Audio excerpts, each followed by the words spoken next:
Well, as we said earlier, there is ice cream in St. Charles, but there is not a Philip Hitchcock sculpture. We have with us on the line right now the St. Louis artist who created The Creation of Adam, and it's been pulled out of the Foundry Arts Center in St. Charles by the artist himself because one of the statues had a man nude, and his penis was visible by passersby, and people kept draping cloths and foliage over it, and he said, well, look, this is my statue. Don't cover it up. If you're going to cover it up, I'm going to take it away. Is that a fair representation of the facts, Mr. Hitchcock? I would say that's pretty fair, Charlie. I think there are a lot of things to be afraid of in this culture, but a nude male is not one of them. Well, let's talk about where we might find nude males. How about in Florence, Michelangelo's David? Michelangelo did a number of nudes besides David. Another very famous one is his Dying Slave, which is at the Louvre. And in Paris? In Paris, correct. So there's quite a history of this. Yeah, and even if you go to the art museum, don't we find full frontal, well, at least partial frontal nudity with the women and their breasts outside the art museum here? I think any time you go to a progressive art venue, there should be an expectation that you may see some nudity in art. It's just it's a historical artistic standard. And by the way, this statue is sort of my redux on Michelangelo's panel, his famous fresco from the ceiling of the Sistine Chapel, where God is reaching down from heaven and touching the finger of Adam. Now, does Adam, is his penis visible? His penis is visible. On the Sistine Chapel ceiling? Absolutely. Really? So it's good enough for the Vatican, but good enough for the Pontiff. but not for this art center in St. Charles. I think people get scared. You know, I think people are more comfortable with men doing battle than they are being nude. Well, it is a little curious when you point out that people don't seem to be too concerned about the violence in, videos and movies, but if there's nudity, which is God's creation, it has to be covered up. Actually, the title, as you pointed out, is The Creation of Adam, and it was Adam who's seen in your sculpture full frontal nudity, and the folks at the St. Charles Foundry Arts Center were covering it up with tablecloths and whatnot. Well, there was no actual policy in place. When the sculpture went up, I went back 24 hours later to take pictures of it and found literally a piece of foliage, a piece of dried vegetation placed over the genitals like sort of a fig leaf kind of thing. Right.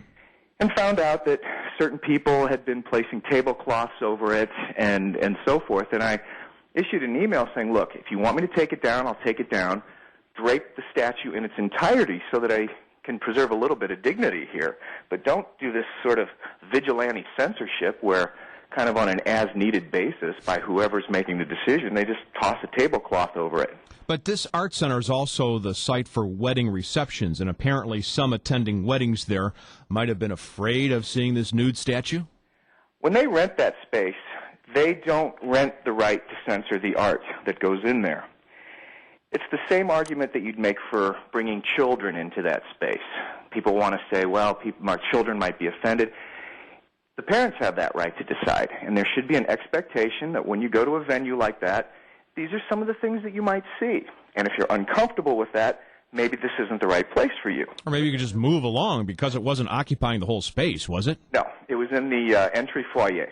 So you could have a reasonably good time at a wedding reception there and really pay no attention at all to your statue. Absolutely. Would you mind taking some phone calls here? Sure. Well, I'm just wondering who would be, anybody in our listening audience offended, who would be offended by a statue at an art center? And again, this is not anywhere else but an art center. It's the Foundry Arts Center in St. Charles. Philip Hitchcock is the creator of this statue, which has a statue of Adam, and he's nude. So you see his private parts. The question for our audience today at 436-7900, 800-925-1120, if you were running that art center, would you have covered it up? Would you have decided that Adam needed a little covering there, like most human beings in polite society? Or would you say, look, this is art. It's like Michelangelo's David. You don't drape that. In fact, millions of tourists spend good money to go to Florence every year to see it. 314-436-7900, 800-925-1120. It's 9:41. We'll be back with your phone calls next. Kelly Brennan on News Talk 1120 KMOX. Our guest at this time is St. Louis artist Philip Hitchcock, who is the creator of The Creation of Adam. 2 statues about 12 feet long, and the statue of Adam is nude, and that caused some concern for the executive director of the Foundry Arts Center in St. Charles, and so the nude statue was covered up so that some people might not be offended, but it turns out the artist was offended, and he withdrew the sculpture, and now he's looking, well, we'd like to show this to the world. I guess we're looking for a venue right now, right, Philip? Because the statue is in your studio as we speak? Yes, it is. Mm-hmm. Well, if anyone has a venue, give us a call. Let's go to Eric, who's on the Voice of St. Louis, KMOX. Good morning, Eric. Hi, Charlie. Mm-hmm. You know, years ago there was the streaking situation back in the 50s. Some lady made a comment about if God wanted man to run around naked, he'd been born that way. You know, that was. This is art. This is an expression of the man's inner feelings about the human body. It's supposed to be a beautiful thing. Why are people so ashamed of it? Well, that's a question that Hitchcock can't answer. Maybe someone from the Foundry Arts Center can. If you call yourself an art center, it is a little unusual that you would cover up the artwork, I think. I would agree with you on that. I think, especially without any clear-cut policy on that. And why would you want to make a policy against nudity? I think there's something intrinsically kind of wrong with that. Let's go to David, who's next on KMOX. Hello, David. Hey, Charlie, thank you. I think it's appalling that this is going on. I think it's really interesting to take a look. I read the article this morning about this in the Post-Dispatch.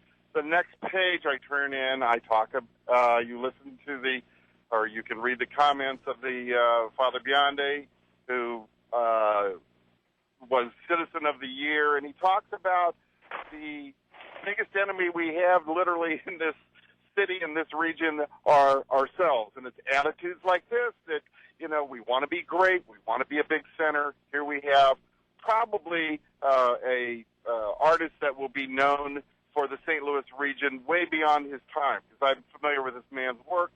And we have this conservative attitude, yet it just creeps into a lot of the business and a lot of the arts that we do in this city. But I find this appalling, and there are a lot of news out in front of Union Station. But now, how conservative can it be if a lot of conservatives go to the Sistine Chapel and see Michelangelo's work, which is also nude?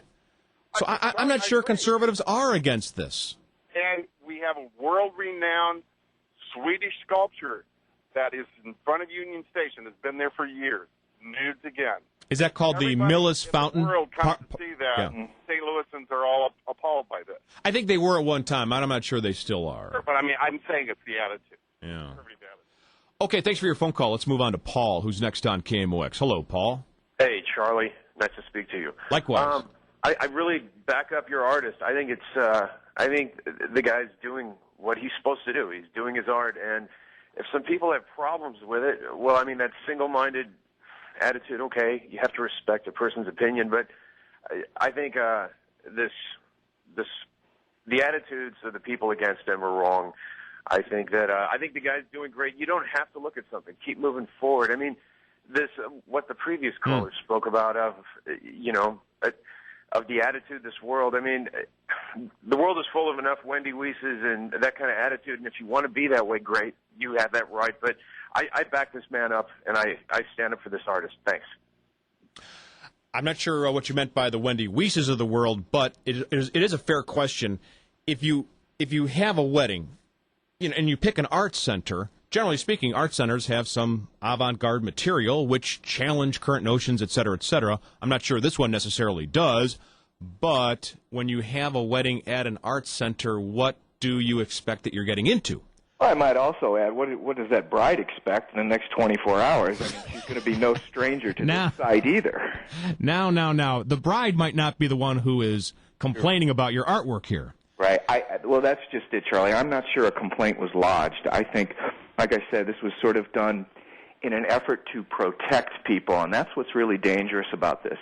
I'm not sure any complaints were ever lodged about this piece. I think people took it upon themselves to sort of say, we need to protect people from what they might see and feel when they look at this. And I don't deny that people may feel uncomfortable when they see a nude male. I mean, that's part of the experience. I think the question is, I wonder why I feel so uncomfortable when I look at this. Let's go to Alan. Alan, you're next on KMOX. Yeah, hi, how you doing? I kind of feel this is being misrepresented. The statue was only being covered when the Foundry Arts Center was being leased to private individuals after the Foundry Arts Center was closed. During their normal business hours, that statue was on full display, and I've been in there many times and never saw it covered. Did you see the 12-foot wall that was placed in front of it? Well, that 12-foot wall was there to display other artwork. It's not true. That was the afterthought. They thought they'd decorate the one side of that wall, but the 12-foot wall was placed in front of it so that it didn't, quote, hit you in the face when you walked right in the front door. Into the Foundry Arts Center without walking past your statue. It was very prominent even with the wall there. I suggest you put it back there. I mean, they didn't ask you to remove it. You removed it on your own. That's right. But Alan, do you justify covering this man's artwork? Hey, when somebody rents a private facility, they're entitled to do whatever they want with it. See, that's where I would disagree. I don't think you should ever, in any circumstance, touch someone's artwork. When you go to any art museum, the one thing you're supposed to do is back away. Don't touch it. Now, if you don't... Right? Isn't that true, Alan? What's that? Back away, don't touch it? Never touch someone's artwork. I wouldn't touch it. Right. Well, it's a very slippery slope. I mean, whoever is making the decisions to cover this artwork for a particular private function might well turn and say, you know what, I think we need to cover everything on that wall as well, and can we ask that one artist up in Studio 4 to please leave during the reception? I mean, where does it end? Who's making those decisions? We have to let you go, but we want to thank you very much for joining us today on KMOX. We'll see. Now, again, the creation of Adam is in your studio. It is in my studio now, yeah. If someone has an appropriate venue, maybe we could display it for others to see and make comments on their own. I think that would be great, and people could make a decision for themselves. All right. By the way, you've got a website. Is it philiphitchcock.com? Philip with one L, Hitchcock.com. Thank you very much, sir. Thank you, Charlie.